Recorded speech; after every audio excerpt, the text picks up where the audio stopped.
বিভিন্ন বিখ্যাত এবং জনপ্রিয় ব্যক্তিদেরকে বলা হয় সেলিব্রিটি। আর যখন কোনো সেলিব্রিটি কোনো পারফিউমের বিজনেসের সাথে প্রত্যক্ষভাবে জড়িত থাকে তখন সেই পারফিউমগুলোকে বলা হয় সেলেবু সেন্ট। সচরাচর ভিডিওতে আমি যে পরিমাণ সময় নিই তার থেকে একটু বেশি সময় নিয়ে কথা বলবো এমন একটা কালজয়ী সেলিব্রিটি এবং তার সেলেবু সেন্ট নিয়ে। কালজয়ী সেলিব্রিটিটি হলেন এলিজাবেথ টেলর এবং তার কালজয়ী পারফিউমটি হলো passion for him, and this is aromatic by আপন।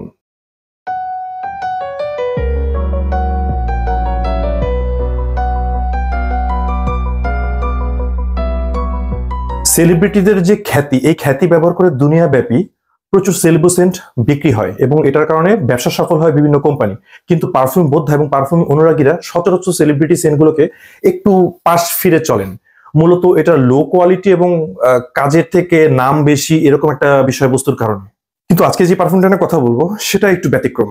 এটা আসলে একটা ক্লাসিক হিসেবে গণ্য করা হয় 1988 বা 88 সালে বের হওয়া প্যাশন ফর হার, এবং এই পারফিউমটার ধারাবাহিকতায় পরের বছরই রিলিজ হয় প্যাশন ফর হিম। বলা বাহুল্য দুটি পারফিউমই খুবই জনপ্রিয় এবং খুবই ব্যবসা সফল, এবং দুটোকেই আসলে ক্লাসিক ধরা হয়। আজ 27 ফেব্রুয়ারি এলিজাবেথ টেলরের জন্মদিন, আর প্যাশন ফর হিম পারফিউমটা 1989 সালে 1 সেপ্টেম্বরে আমার জন্মদিনে রিলিজ হয়। সো এই পারফিউম নিয়ে কথা বলাটা আসলে আমার পক্ষে আসে। প্যাশন ফর হিম এই পারফিউমটা ডিজাইনার যে কে সে ব্যাপারটা আসলে স্পষ্টভাবে জানা যায় না। কেউ বলে রেনে মর্গেনথেলার, কেউ বলেন জেমস বেল। এদের দুজনে যে কোনো একজন হয়তো এই পারফিউমটা রিলিজ করেছিলেন। 80-র দশকে এই দুজনই আসলে খুব বড় বড় পারফিউমার ছিলেন এবং তাদেরকে ব্যবহার করা বা তাদের কাছ থেকে সাহায্য নেওয়া আসলে এলিজাবেথ টেলরের কাছে কোনো ব্যাপারই না, কারণ সে অ্যাজ এ সেলিব্রিটি ছিল ওয়ান অফ দ্য বিগেস্ট। আসলে প্যাশন ফর হিম পারফিউমটার ডিজাইনার যেই হোক না কেন, যে ব্যক্তি আসলে নিজের পছন্দ, রুচি, তার টেস্ট, তার ফ্যান্টাসি সমস্ত কিছুকে একত্রিত করে ডিজাইনারের কাছ থেকে সাহায্য নিয়ে একটা ব্লেন্ড দাঁড় করিয়েছিলেন, তিনি হলেন এলিজাবেথ টেলর। এবং আজকের আলোচনায় উনি প্রধান ব্যক্তি। সিনেমা দেখতে কেনা ভালোবাসে, রূপালী পর্দার এই বিশাল তারার মেলায় কিন্তু সবচেয়ে উজ্জ্বল নক্ষত্রগুলোর মধ্যে একজন হলেন এলিজাবেথ টেলর। ব্যক্তিগতভাবে আমি ক্লাসিক নায়িকাদের মধ্যে মেরিলিন মনরোর থেকেও বেশি এগিয়ে রাখি এলিজাবেথ টেলরকে।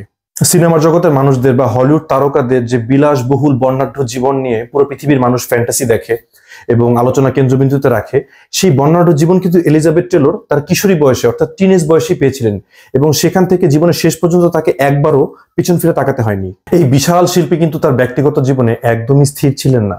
একের পর এক মানুষের সাথে উনি সম্পর্কে জড়ান। উনি ওনার ব্যক্তিগত জীবনে প্রায় 8 বারের মতো বিয়ে করেছেন, এবং এই 8 বারের মাঝে 2 বার তিনি একই মানুষকে পরবর্তীতে যে আবার বিয়ে করেছেন। যাই হোক, উনার বর্ণাঢ্য জীবনের এই অধ্যায়টা নিয়ে আসলে আলোচনা করবো না আজকে আর। উনি কিন্তু একমাত্র পুরুষের পারফিউম এই একটি ডিজাইন করেছেন বা একটি পারফিউমই রিলিজ করেছেন। এর পিছনে তার গভীর কাজ রয়েছে। তবে হ্যাঁ, ওনার ব্যক্তিগত জীবনের এই অধ্যায়টা নিয়ে যে সামান্য আলোচনা করলাম এটার পিছনে কিন্তু একটা কারণ আছে। জানা যায় যে ওনার ব্যক্তিগত জীবনে যতগুলো পুরুষ এসেছিল তাদেরকে নিয়ে তার যে ফ্যান্টাসি এবং তাদেরকে তিনি যেভাবে কল্পনা করতেন, সেরকম কল্পনার একটা মাধ্যম হলো এই পারফিউমটা। So this is passion for him, violet tinted একটা বটল এবং চিপ প্লাস্টিক ক্যাপ, যেটা কোনো বিষয়ই না, বেশ ক্লাসিক লুক এবং ক্লাসিক স্প্রেয়ার। আগেকার দিনের বারবার সব যে পারফিউম গুলো পাওয়া যেত সেই পারফিউমে যেরকম স্প্রেয়ার থাকতো সেরকমই, nothing fancy about the sprayer. এবং স্প্রে করে দেখে চলুন, মোটামুটি একটা বার্স্ট হয়, টাইনি ড্রপলেট, স্পাইসি ওপেনিং। কিন্তু বোতলের যে বিষয়টা আমার সবচেয়ে অসাধারণ লাগে, এটার ভিতরে যে আভান্ট গার্ডে এক ধরনের ডিজাইন রয়েছে। দেখুন, মেয়েদের ক্রসেটের মতো এক ধরনের ডিজাইন দুই সাইডে রয়েছে এবং খুবই জিওমেট্রিক শেপড একটা বাটল। এটা, এই বাটলটা ধরলে আপনি বুঝবেন যে এটা ম্যাটেরিয়াল খুব চিপ কিন্তু খুবই হাই এন্ড ডিজাইন, এবং আমি মনে করি that's how everyone should make their perfume bottles. আর এই ভায়োলেট কালারটা, বোতলের বা জুসের কালার যে ভায়োলেট, সেটার মূলত কারণ হলো এলিজাবেথ টেলরের চোখের যে মণি, সেই মণিটার কালার কিন্তু ভায়োলেট ছিল, এবং এই ব্যাপারটা খুব রেয়ার। উনি এই রঙের ব্যাপারটাকে আসলে বোতলের মাধ্যমে তুলে রেখেছেন। পারফিউমটাকে ওরিয়েন্টাল উডি পারফিউম হিসেবে ক্যাটাগরাইজ করা যায়, আবার এটাকে স্পাইসি সুইট ক্যাটাগরি পারফিউম হিসেবেও ক্যাটাগরাইজ করা যায়। পারফিউমের টপ নোটে থাকছে ল্যাভেন্ডার এবং নেরোলির ফ্লোরাল দুইটা নোটের একটা স্মুথ কম্বিনেশন, আর সাথে গ্যালবা নামের একটা ঝাঁঝালো ওপেনিং, আর সাথে কিছু সাইট্রাসেস নোট পাওয়া যায় বা সিট্রাসেস পাওয়া যায়, যেটা কিনা ফ্রেশ না, বরঞ্চ পারফিউমের ভিতরে একটা অ্যারোমেটিক এলিমেন্ট দেয়। আর মিড নোটে থাকে জেসমিন এবং নাটমেগ বা জয়ফল, এই দুইটার কম্বাইন্ড একটা স্পাইসি ফ্লোরাল একটা এনভায়রনমেন্ট, এবং সাথে দারচিনি বা সিনামনের একটা সুইটনেস।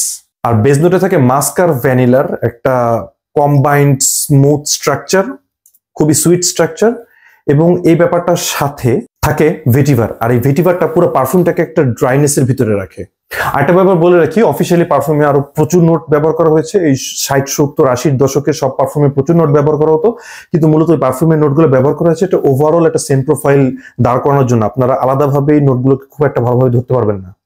শুরুতেই পারফিউমটা খুবই ফ্রেশ একটা স্পাইসি একটা ওপেনিং দেয়, এবং এই স্পাইসি ওপেনিংটা খুব ম্যাসকুলিন এবং মডার্ন বলবো না, বাট ক্লাসিক, টাইমলেস। এটা আসলে আপনার পুরনো বা নতুন এরকম কিছু মনে হবে না, ইটস ক্লাসিক। এবং এটা যত ড্রাই ডাউনের দিকে যেতে থাকে বা যত ডেভেলপ হতে থাকে তত এটা আসলে সুইট ফ্লোরালের দিকে যায়, এবং এই ফ্লোরাল ব্যাপারটাও কিন্তু ম্যাসকুলিনই থাকে। আর প্রথমের দিকে একটা ল্যাকটোজ বা একটা দুধ টাইপের একটা গন্ধ পাওয়া যায় ব্যাকগ্রাউন্ড থেকে, যেটা কিনা আধা ঘন্টার মতো থাকে, পরবর্তীতে এটা একদমই পাওয়া যায় না। এই ব্যাপারটা আমি মবুসান পুরমের ভিতরে পেয়েছি। 1986 সালে বের হওয়া কেলভিন ক্লাইনের অবসেশন পারফিউমের মতো একটা বারবার শপি একটা স্পাইসি পারফিউম মনে হবে এটা, কিন্তু এটা কোনোভাবেই সেই পারফিউমটার অর্থাৎ কেলভিন ক্লাইনের অবসেশন পারফিউমের ক্লোন বা ইন্সপায়ার্ড কোনো কিছু না। এটা সম্পূর্ণ আলাদা একটা ক্রিয়েশন, ভেরি ইউনিক ক্রিয়েশন এবং সিমিলার টু নান। সো বোশেরন হাউসের জয়পুর, তারপরে কেলভিন ক্লাইনের অবসেশন, তারপর মবুসান পুরম, এই পারফিউম গুলার ক্যাটাগরিতে আসলে পারফিউমটা পড়ে। এই পারফিউম সবগুলোকে আসলে আপনি যদি কালেকশনের পাশাপাশি রাখতে চান রাখতে পারেন। আর পারফিউমটা ড্রাই ডাউনে অনেক হেভি ফ্লোরাল হলেও পাশাপাশি একটা খুব ফ্রেশ ক্রিস্পি একটা পাউডারি ব্যাপার থাকে, যার ফলে এই পারফিউমটা মোটেও মাথা ধরায় না। বিমূর্ত ভাবে বা অ্যাবস্ট্রাক্ট ভাবে যদি পারফিউমটা গন্ধ চিন্তা করি, সন্ধ্যাবেলায় খুব জমকালো একটা অনুষ্ঠানের কথা মনে পড়বে এই পারফিউমটা ব্যবহার করলে আপনার। অনুষ্ঠানটাতে অনেক হাই প্রোফাইলিক বা অনেক সেলিব্রেটেড মানুষ রয়েছে, প্রত্যেকটা মানুষ খুব এনজয় করছে, স্পেশাল, এবং তার মাঝে আপনাকে কিন্তু খুব উঁচু কিছু বা বড় কিছু মনে হবে না, মনে হবে আপনি সবার মাঝেই একজন। এই গর্জিয়াস পারফিউমটার মধ্যে কোথায় জানি একটা খুব সিম্পলিসিটি রয়েছে। তবে হ্যাঁ, এই ব্যাপারটা আমার কেন মনে হয় আমি জানি না, কিন্তু আসলেই এই পারফিউমটা ইউজ করলে আপনার সবার থেকে ইউনিক মনে হবে না, কিন্তু মনে হবে যে সবার মধ্যে আপনি একজন। একই পারফিউম, একই গন্ধ, একই স্মেল প্রোফাইল, কিন্তু এই পারফিউমটা সকালে একটা স্পাইসি বারবার শপি ফিল দেয়, আবার সন্ধ্যার দিকে একটা জমকালো অনুষ্ঠানের ফিল দেয়। That's how versatile this perfume is. পারফিউমটা 80 দশকের একটা স্পাইসি ভাব থাকলেও এই সময় যদি গন্ধটা কেউ পায় সে মনে করবে নতুন কোনো পারফিউম কিনা। এবং এই ব্যাপারটা মনে হয় মূলত এটার ভিতরে একটা সুইট মিস্টেরিয়াস ব্যাপার রয়েছে, একটু রাত কেন্দ্রিক, একটু অন্ধকার কেন্দ্রিক। এবং পারফিউমটার আরেকটা ব্যাপার রয়েছে, সেটা হলো এটা খুবই লং লাস্টিং, কিন্তু একদমই লাউড না, খুবই সাটেল ভাবে থাকে এবং স্কিন টোন হয়ে থাকে। অনেকে এই পারফিউমটাকে বলে যে স্কিনে ব্যবহার করলে এটা সেকেন্ড স্কিন হয়ে থাকে, অর্থাৎ আপনার চামড়ার মতোই আরেকটা উপরে লেয়ার হয়ে থাকবে এবং খুব ক্লোজ হয়ে থাকবে। এবং ব্যাপারটা কিন্তু খুব রোমান্টিক এবং প্যাশনেট ভাবে হিসেবে চিন্তা করেন, সেই হিসাবে এই টাইপের পারফিউমগুলো আসলে খুবই রোমান্টিক একটা আবহ তৈরি করে। এটা পার্টনারকে ইনফ্যাক্ট কাছে আনার ব্যাপারে আগ্রহী করে। কিন্তু পারফিউমটা একদম শুরুতে খুবই লাউড থাকে, এটা যথেষ্ট লাউড থাকে, এবং পরবর্তীতে এটা আসলে স্কিন টোন হয়ে থাকে এবং লম্বা সময় থাকে। এতটাই লম্বা সময় হয়ে থাকে যে আমি সকালবেলা যদি অফিসে যাওয়ার সময় পারফিউমটা স্প্রে করে যাই, সেটা দুপুর নাগাদ স্কিন টোন হয়ে যায়, এবং সেই স্কিন টোনটা একদম রাত পর্যন্ত থাকে, কিন্তু খুবই সাটেল ভাবে থাকে, আমি স্পষ্ট পাই। এবং একটা ইন্টারভিউ থেকে জানা যায় যে এলিজাবেথ টেলর চেয়েছিলেন যে পারফিউমটা যেন স্কিন টোন হিসাবে থাকে, মানুষের শরীরের গন্ধের সাথে যখন একটা পারফিউম ব্লেন্ড হয়ে থাকে এবং মানুষের শরীরের গন্ধ এবং পারফিউম দুটো যখন পাশাপাশি অবস্থান করে ভালোভাবে ব্লেন্ড হয়ে, সেই ব্যাপারটাকে উনি অনেক অ্যাট্রাকটিভ মনে করতেন, আমি নিজেও মনে করি।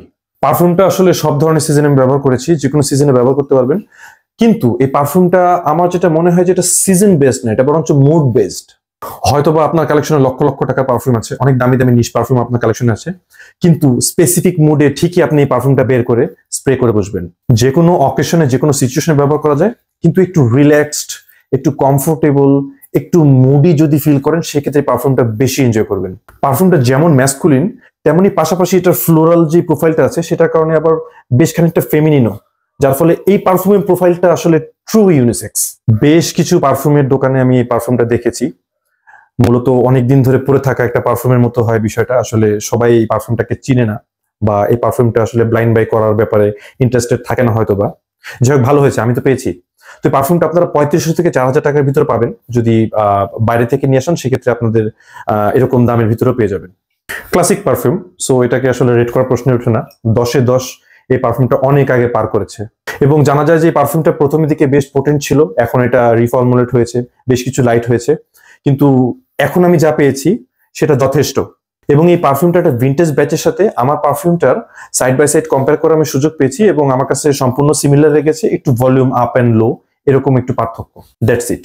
পারফিউমটাকে আমি ভিজুয়ালি ইনকর্পোরেট করব ফ্রেঞ্চ শিল্পী গুস্তাভ করবেটের 1855 সালের একটা বিখ্যাত চিত্রকর্ম দ্য পেইন্টার্স স্টুডিও। এই পেইন্টিংটিতে দেখা যায় যে একজন শিল্পী তার স্টুডিওর মাঝখানে বসে একটা ছবি আঁকছেন। তার পাশে একজন নগ্ন মডেল, মহিলা মডেল কাপড় ধরে দাঁড়িয়ে রয়েছে। তার ডান পাশে কিছু সফিস্টিকেটেড মানুষ দেখা যায় এবং বাম পাশে কিছু জনসাধারণের মতো মানুষ দেখা যায়। সেখানে বিভিন্ন ধরনের মানুষ এবং তাদের ব্যবহার্য জিনিসপত্র রাখা। আর ডান পাশে যে মানুষগুলো, সেই মানুষগুলোর ভিতরে এক ধরনের একটা এক্সপ্রেশন থাকে, তার কাজ দেখছে মনোযোগ দিয়ে এরকম। কিন্তু এই ব্যাপারটা আসলে বিমূর্তভাবে উনি উনার জীবনের যে শিল্পের ব্যবহার এবং শিল্পের কাছ থেকে উনার যে অ্যাপ্রিসিয়েশন, প্রত্যেকটা জিনিস উনি প্রপারলি দেখেছেন। আবার এখানে দেখা যায় উনি যে পেন্টিংটিকে আঁকছেন, সেই পেন্টিংটা এক ধরনের মানুষের অবয়বের মতো হয়ে দাঁড়িয়েছে। উনার মাথাটা একটা চোখের মতো হয়েছে, পাশে উনার হাত, সেই হাতটা একটা চোখের মতো হয়েছে। উনার হাতে যে ইজেল, এই ইজেলটা নাকের মতো হয়েছে। আবার উনি বসার নিচে সিটের যে কাপড়, সেই কাপড়টা ঠোঁটের মতো হয়েছে। এই ব্যাপারটা দিয়ে আসলে উনি উনার অবজারভেশনকে বুঝিয়েছেন। উনি সমাজের দুই ধরনের মানুষের অবস্থানকে বুঝিয়েছেন। এখানে সফিস্টিকেটেড এবং একটু অবস্থা সম্পন্ন মানুষরা যেটু শিল্প বুঝে ভালো, কিন্তু তাদের ভিতরে ন্যাচারাল ব্যাপারটা থাকে একটু কম, সেই ব্যাপারটা তুলে ধরেছেন। আবার বাম পাশে যেই খেটে খাওয়া মানুষ এবং তাদের ভিতরে যে বিভিন্ন পেশার ডাইভার্সিটি, সেই জিনিসটাকে তিনি একদম স্পষ্টভাবে আসলে তুলে ধরেছেন। পাশাপাশি তার পছন্দের বিড়াল তার ঠিক পাশেই রয়েছে। আবার তার পেন্টিংটার পিছনে একটা মধ্যযুগীয় একটা মডেল দেখা যায় যে নষ্ট হয়ে পড়ে আছে। সেটা দিয়ে উনি আসলে পুরাতন আমলের যে আর্ট, সে আর্টকে চেঞ্জ করে আধুনিক আর্ট যে আসবে, এই জিনিসটাকে তুলে ধরেছেন। সো এই পেন্টিংটা আসলে একটা পেন্টিং না, এটা আসলে অনেক কিছু। এই শিল্পীটার অনেক থট, অনেক চিন্তা ভাবনা, হয়তোবা বেশিরভাগ থট এখনো পর্যন্ত মানুষ বেরও করতে পারেনি। সো এই পেন্টিংটার সাথে এই প্যাশন ফর হিম পারফিউমটাকে আমি ইনকর্পোরেট করছি। আর পারফিউমটাকে আমি মিউজিক্যালি ইনকর্পোরেট করব 1966 সালে লি হেজেলউড এবং ন্যান্সি সিনাত্রার গাওয়া কালজয়ী একটা গান, যে গানটা হলো সামার ওয়াইন।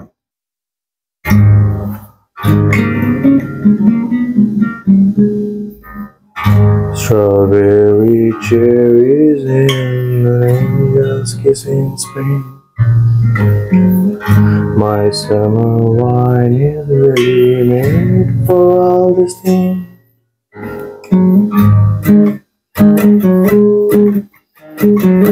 ক্লাসিক একটা হিস্টোরিক্যাল মুভি ক্লিওপেট্রা, 1963 সালে এই সিনেমা আপনারা কি দেখেছেন? না দেখলে দেখে ফেলুন। বিশ্বাস করুন, এই সিনেমার পুরোটা অংশে আপনি এলিজাবেথ টেলরকেই দেখবেন। এই সিনেমার বেশিরভাগ ডিটেলিং আপনি মিস করবেন। আসলে ওনার সৌন্দর্যের যে দাপট, সেই দাপটে আপনি অনেক কিছুই খেয়াল করবেন না। কোনো সিনে হয়তো বা এলিজাবেথ টেলর নেই, অন্যান্য চরিত্র রয়েছেন, সেখানে আসলে এই সিনগুলোকে আপনি অতটা গুরুত্ব দিবেন না। কাহিনীর ধারাবাহিকতা ইভেন আপনাদের ধরে রাখা কষ্ট হয়ে দাঁড়াবে। আবার ধরুন Cat on a Hot Tin Roof, এই মুভিতে ওনার গৃহিণী সুলভ যে একটা সাবলীল অভিনয়, সহজ সরল এবং সফিস্টিকেটেড একটা মহিলা হিসেবে নিজেকে উপস্থাপন, এই ব্যাপারটার কারণে পুরো মুভিতে আপনার বারবার বুকে কাঁপন ধরাবে। বিধাতা এলিজাবেথ টেলরকে বানিয়েছিলেনই একটু বেশি সুন্দর করে, এমনকি ওনার চোখের পাপড়ি ছিল 2 লেয়ার করে। এই জিনিসটা যদি একটা ফিজিক্যাল ডিসঅর্ডার, কিন্তু ব্যাপারটা আসলে সৌন্দর্যের দিক থেকে অসাধারণ। এবং এই ব্যাপারটা লক্ষ মানুষের ভিতরে একজনের থাকে। আজকে 27 ফেব্রুয়ারি ওনার জন্মদিনে উনারই একটা সৃষ্টির মাধ্যমে উনাকে স্মরণ করলাম গভীর অনুরাগের সাথে। আপনাদের এই মাস্টারপিসটা ট্রাই করার আহ্বান থাকলো। ধন্যবাদ অ্যারোমা টক আপনার সাথে থাকার জন্য। দেখা হচ্ছে পরবর্তীতে অন্য কোনো পারফিউম নিয়ে।